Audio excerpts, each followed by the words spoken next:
All right. Here, with a switch.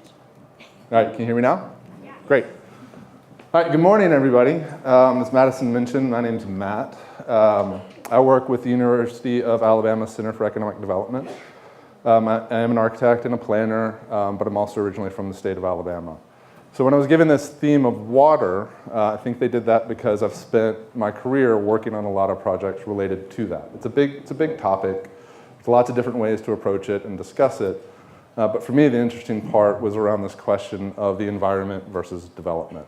These are two things that are generally set up as polar opposites. You can do one, you can do the other, you can't do both. The environment is something that's worth conserving, preserving, protecting. It's something that sits over here that we observe and it's beautiful to look at and we play in every once in a while. Development projects are a place where we live. They're the things that we build. They're the things that we create. They're man-made. The environment is natural. This is a farm where I grew up. I grew up down on the coast of Alabama. And that project is one of the projects that I worked on in New York. So my career has sort of spanned this dichotomy and this conflict. So I thought it was useful to talk a little bit about Alabama and this idea that I grew up in nature and I grew up with easy access to it, something that a lot of people don't have. Does this work now? Okay.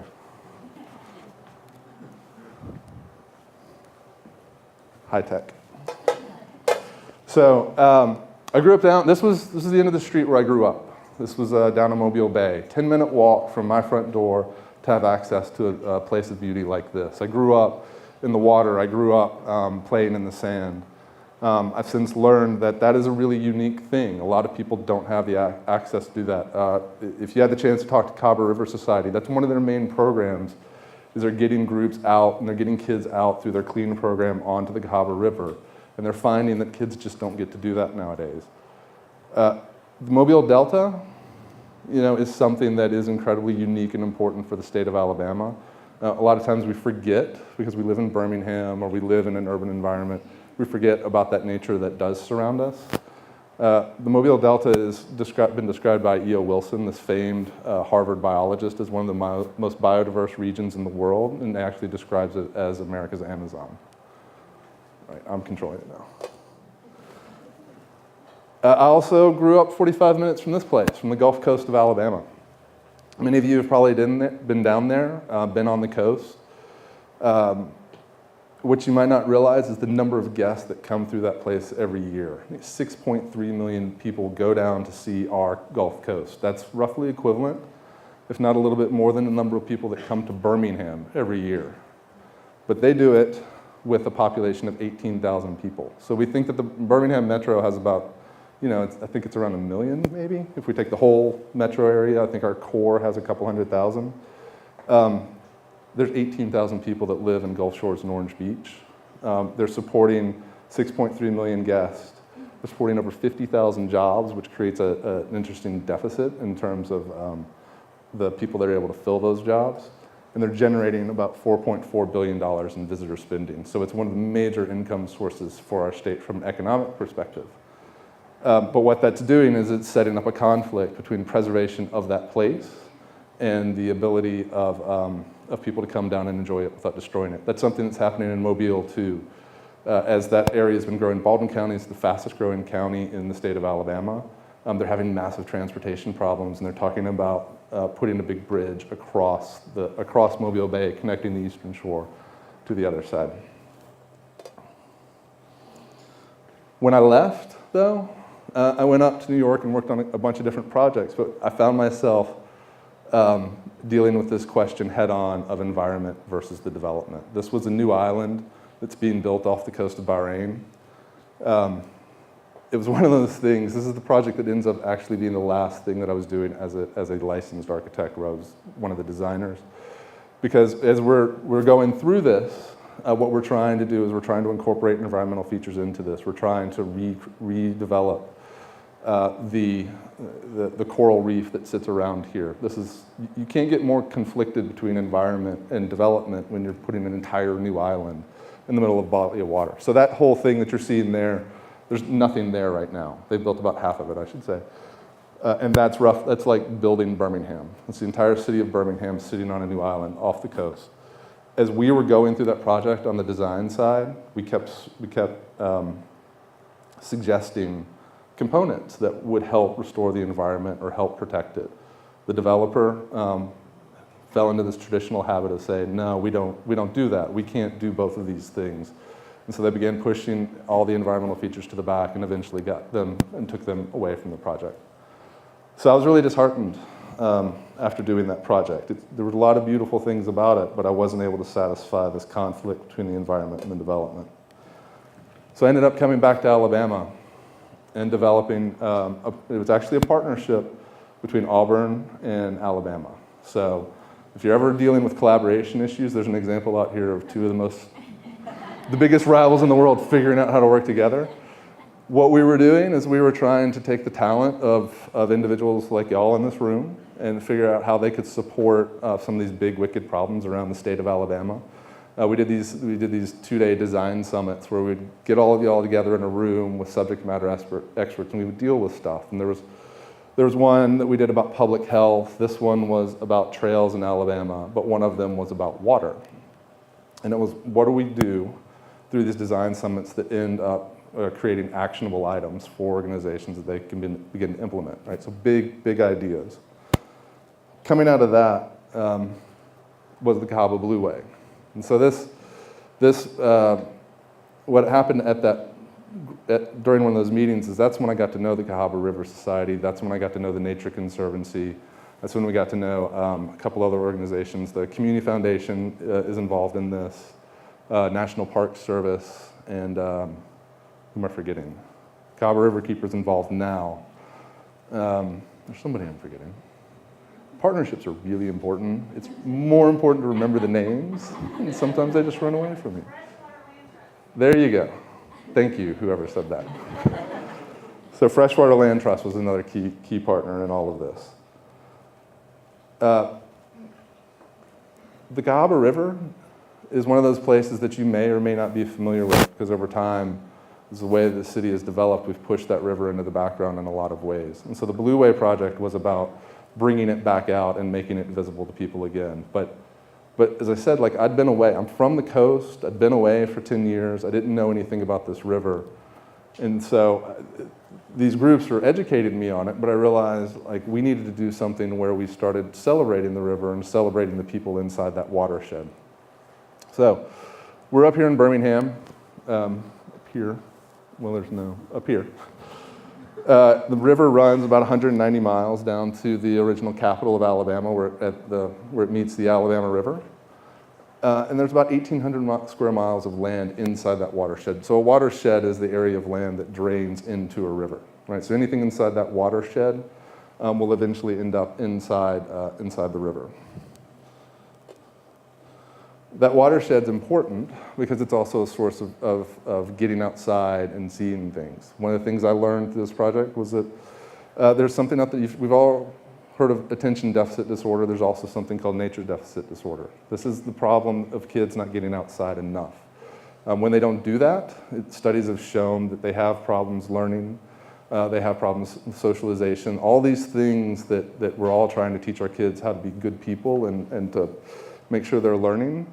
Can be improved by 60 minutes outside a day. I mean, we know why that's a problem. I don't need to talk about the technology that we all have in our hands, but it's a very real thing. The watershed and the river are an opportunity to get outside. David, who's the river keeper now and is somewhere in the back of the room, was one of the people that we talked to. Someone that's passionate about the river and was trying to build a business down there.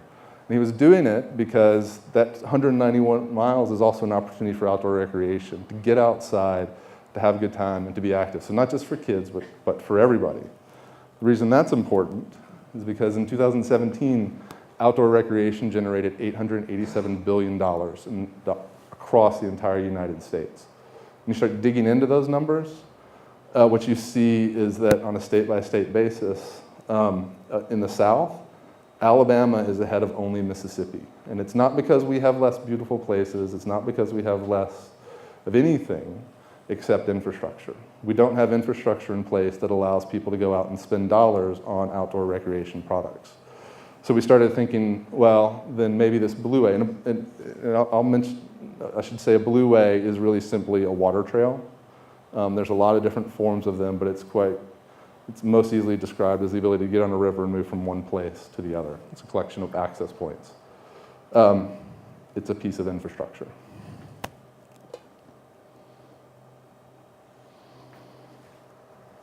$66% of the water comes from the Cahaba River.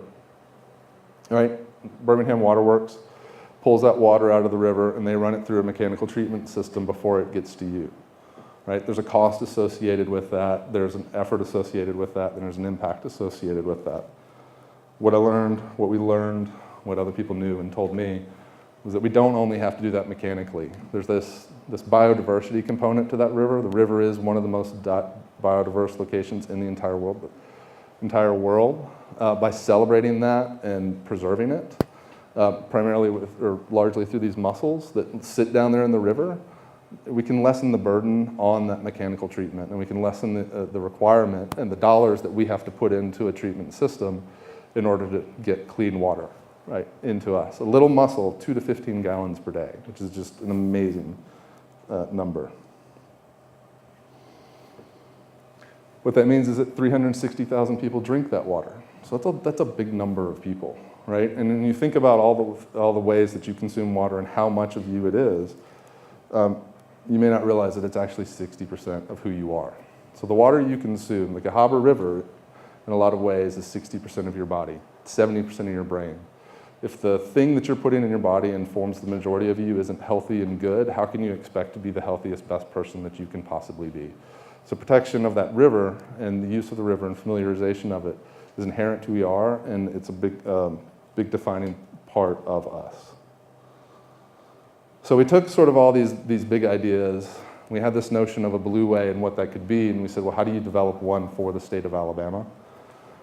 In Alabama, what that meant was we would start with branding. You know, we came up with a simple branding package. It was just, we used Cayenne Creative help with that.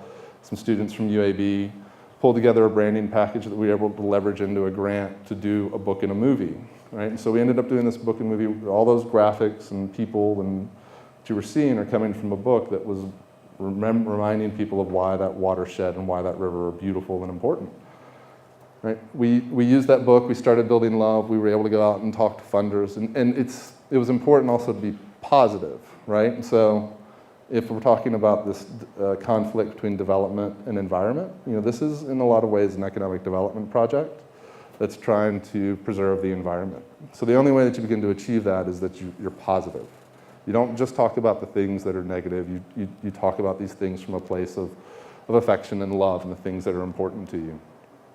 We were able to leverage that book, again, into another grant that allowed us to go out and begin building a website and begin doing access points that sit on that river. And then what makes it unique for the state of Alabama is that inside that watershed, there's a lot of poor communities that sit on that river.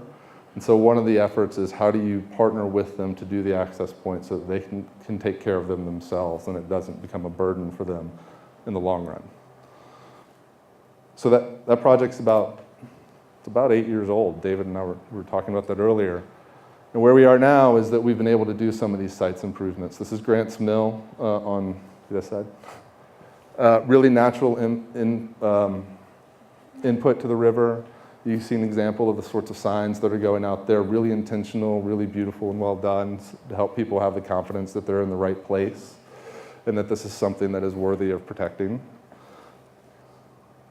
And then there's a website which is going to go live on April 1st that'll contain an interactive map that helps people sort of plan their trip ahead of time, do those things that you generally do on a website, but acts as a point of collection, because if all these communities are doing work, this is sort of the carrot that gives them the incentive on why they want to do that. So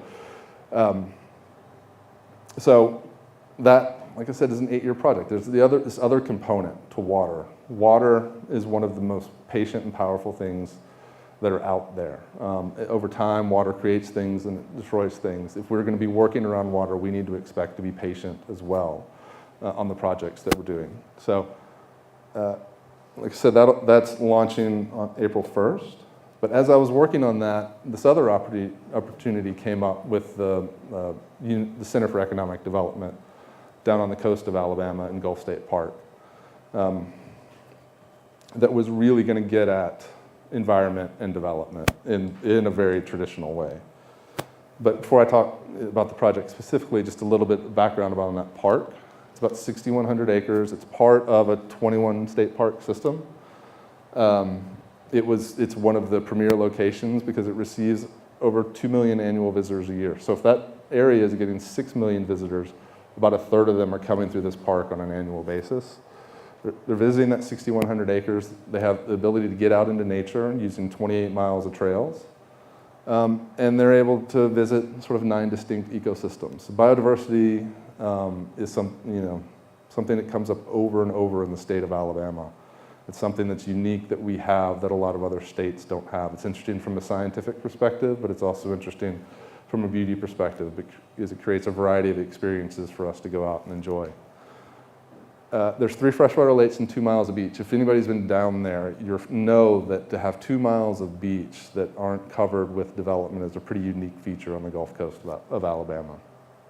The other thing to know is that from an economic perspective, the state parks are fully self-funded. So they don't receive any operating budget from the state, from state government. It doesn't support them in that way. It supports them with other things.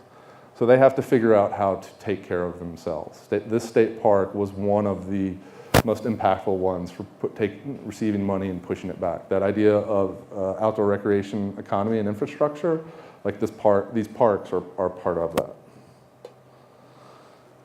So this is the park. Over here is Gulf Shores. Orange Beach is on the other side, and Foley is north of this. When we got involved with the project, we were asked to do 5 things: build a lodge, build a learning campus, an interpretive center, do some dune restoration, and some trail expansion.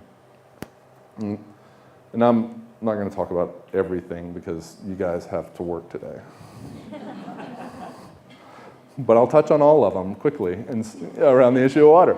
That beauty right there, that beauty is the way we used to think about development and infrastructure. You build a big, massive bunker of a building, you put it right up against the water, and it's a middle finger to the environment that says, we dare you, right? It's built in 1974 when we did things like this. And you know what? Nature won. In 2010, Hurricane Ivan came through and just destroyed it. Took that massive economic revenue generator and got rid of it. The state of Alabama panicked and said, we've got to figure out how to do this. We need it back. Our state parks are going to suffer. People are losing access. It's having this huge negative economic impact. So a couple of attempts were made following that ultimately didn't succeed because they were wholly focused on the economics of it. Build a traditional resort, put manicured lawns out there, build massive conference spaces, and people will want to come down here and experience this. Well, that, without getting into it, they just didn't happen. But in 2010, the Deepwater Horizon event occurred. And coming out of that, all of the states that were affected by that received a bunch of money. And we're still receiving money from that. But they were all asked to identify projects that they wanted to execute that would use those dollars. And the state of Alabama said, we want to redevelop Gulf State Park. We want that lodge back, and we want to improve the park into something that allows this all to function again. And so they received about $100 million in that initial pot, 85 of which ends up going to this project. It's expected at the end of the day to generate about $68 million per year of economic input or economic impact to the region, and it'll throw off about $6 million per year just with the lodge. So it'll throw off $6 million, a portion of which stays inside that park to take care of it, the building and the entire park, all of the amenities, and then the remainder of which is going to go off back into the state park system, which is a change, right? And so I'm hopping back and forth between environment and economics as we go through this,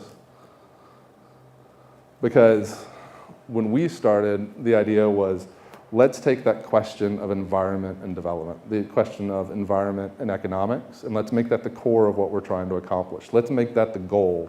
Let's be upfront about it, and let's set it out there and use that as a decision-making tool for everything that we're going to do as we go through the process. So we created a vision statement that was in the very beginning. Gulf State Park will be an international benchmark for environmental and economic sustainability, demonstrating best practices for outdoor recreation, education, and hospitable accommodations, right? So what we're saying is, like, we're going to do something amazing around the environment and economics. We're going to balance these things. We're going to use the environment to bring people down here, and then the economics that are going to come off of that are not only going to support the rest of the state, they're going to help support the environment. We're going to do it in a way that says to the rest of the world, like, hey, we're Alabama and we know how to do really amazing things. We're full of amazing people that can do stuff that nobody else can do. And we're going to set a benchmark around this. And we're going to do it through outdoor recreation, education, and hospitality. Things that we know about and things that we're good at. And so we're at the end of that project. It's sort of saturated and hard to see. But we were able to build this really incredible team of designers from around the country and with Alabama that understood that idea of environment and economics and how do you preserve those things and how do you make them. So it's this is the new lodge. So that was the brutalist structure that you saw. This is what we replaced it with. It's a 350-room facility that sits on about 50% of the original site, so we reduced our environmental impact that way. But increase the economics of the project. We set it back so that we allowed for the environment to do what it needs to do by creating a dune structure in front of it.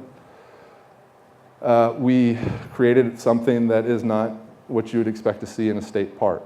It's one of the most beautiful facilities that you'll ever see. It's actually a Hilton-branded location.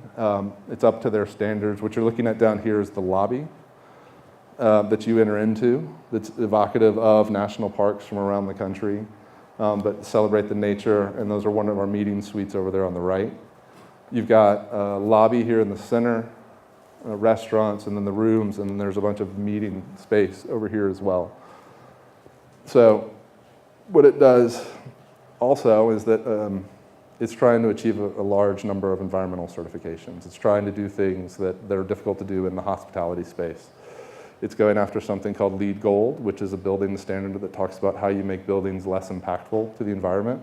From a water perspective, this building will consume about 30% less water than a building of comparable size, traditionally built. It's doing that through things like low flow fixtures and all those things that you might be familiar with that you put in your home.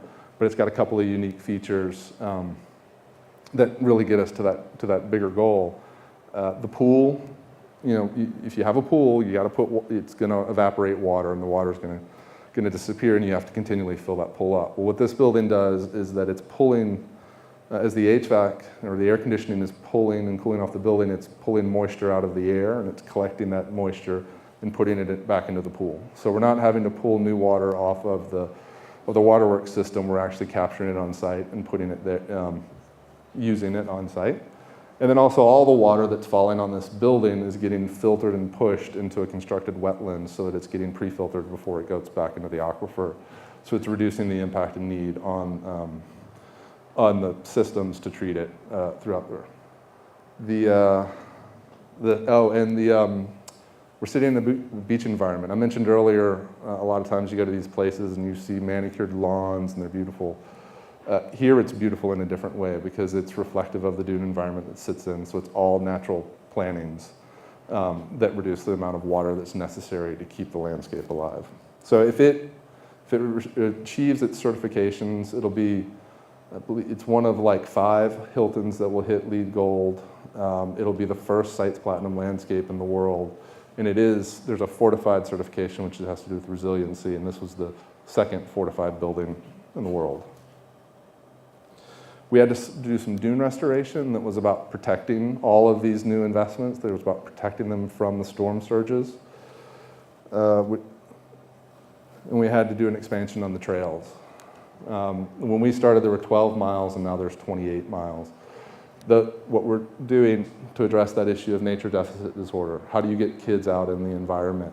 How do you get people out in the environment? Is you create, it's sort of simple. Right? We're learning from the Blue Way project, we're learning from some of these other things, but you're You're putting easily legible wayfinding that tells people where they can go when they're outside the park. 28 miles is a lot of trails. There's interpretive signs that sit out there. There's over 40 interpretive signs that sit inside that park that are about explaining what you're seeing in the place that you're seeing it. So you're not learning in a classroom, you're learning in the environment. And there are these little structures that sit out there that are places and destinations on the trails for you to go with your family or by yourself, but they're all different. This is an example of one where there's amphitheater seating so that classrooms can be run out there in the middle of the park. There's the ability to just stop. There's some shaded areas underneath it because it's a hot environment, and then there's a slide for kids to play on. So you're giving something for people to do when they're out there. They're learning, they're engaging with nature in a way that wasn't available to them before. There's a learning campus that is finishing up construction this month that includes a dormitory component for school groups that want to do some extended education trips. It's a bunkhouse on the right. There's an auditorium space that allows people from that community to come back into their park and re-engage with the forested side. So I mentioned there's 9 ecosystems. One of those is the beach. The majority of the people know the beach. We want them to get to know the rest of the park. So that we put structures up in there that allow them to do that.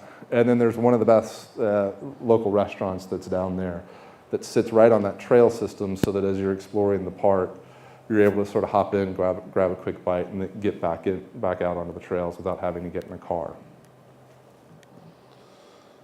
But the last one that I'm going to talk about, I'm doing okay. Is the Interpretive Center. This little beauty of a building is going to end up being one of the most incredible places, in my opinion, in Alabama, because it is seeking what is considered the most difficult and highest environmental certification in the world, something called the Living Building Challenge. There's only 21 buildings like this in the world. Alabama, the state of Alabama, has built one that nobody else can do. What this building's purpose is purely interpretation and education. It is the gateway to that 6,100 acres. Living buildings are required to produce all of the energy they consume. It captures and treats all of the water that is necessary to operate. All of the materials in here are healthy for humans and the environment. There was a list of chemicals we weren't allowed to use in anything inside here. Then they have to be beautiful, they have to be equitable, and they have to respect the place that they sit. So they call those their petals. The idea of a living building is that all of these things come together and create a flower, or they're a singular object of beauty that's good for the environment. What was I forgetting? There's something. So it's sitting down here on the beach as well. But what it's doing is it's focusing on that education component on one section of it. That's the educational porch that contains this interactive play exhibit where somebody can go and learn about all those ecosystems and get out and see the park and get excited about going into the park so that they can visit the signs, they can visit the pause places, and are encouraged to do that. There's a small meeting room, a multi-use room that talks about the environmental features of the building itself, that water component and the energy component. And then there's this beautiful, big-ass map that talks about how big this thing is. That sucker's about 5,000 pounds. We had to build extra structure underneath it to hold it up. But it's exciting to watch people go out and they come up, they go here, they get excited about it, and then they realize that they can go and get into the park and see it because we also built a bridge that crosses a road and connects you into that trail system. Well, there was a slide between those two things that talked about the water, since we are here to talk about water. What it's doing is like I mentioned, it's capturing that water, but this has to be its own waterworks board, essentially. So we have the Birmingham Waterworks Board. This has the Interpretive Center Waterworks Board. It's capturing all the water on the roofs. It's exposing them through rain chains, which you can kind of see. There's one here that you can't really see. It's exposing water. It's educating people about water. It's pushing it into this big blue tank that sits above the earth. It's an 11,000 gallon tank. It's pushing that through a filtration system and then letting it be used in all of the fixtures. But one of the other unique features is that there's a water pump station that sits down in a fun little sandbox for kids. What it's doing is it's letting you play, but it's recognizing that water is not an endless resource. So there's a limit of water that thing can use every day, so that if you go down to play in it and there's not there, that means that we haven't had rain in a while. So we were trying to figure out ways to pull out little nods to the idea of nature, and recognizing that that as humans, we a lot of times will put ourselves outside nature and act like that is something else that we are affecting, when the reality is that we're sitting very much inside of it, and that we're part of a cycle that is impacting us and we're having an impact on as well. Okay, so now we're at the last slide. Right? So this is Mobile. That's my kid. That's my son.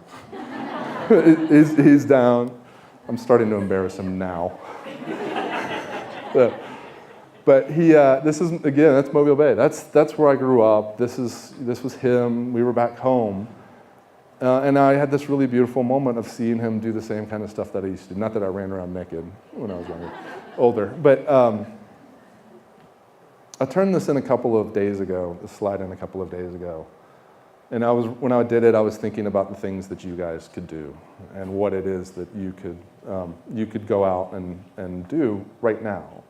But it occurred to me that what I didn't talk about was sort of embedded in that have a big dream, and is the final statement on this environment and development component, that it is possible. Those projects that I showed you are very much about resolving the issues of the environment and development. And that as long as we take big ideas, you guys love, as creatives, you like big ideas, you like solving problems, but we can get lost in our process.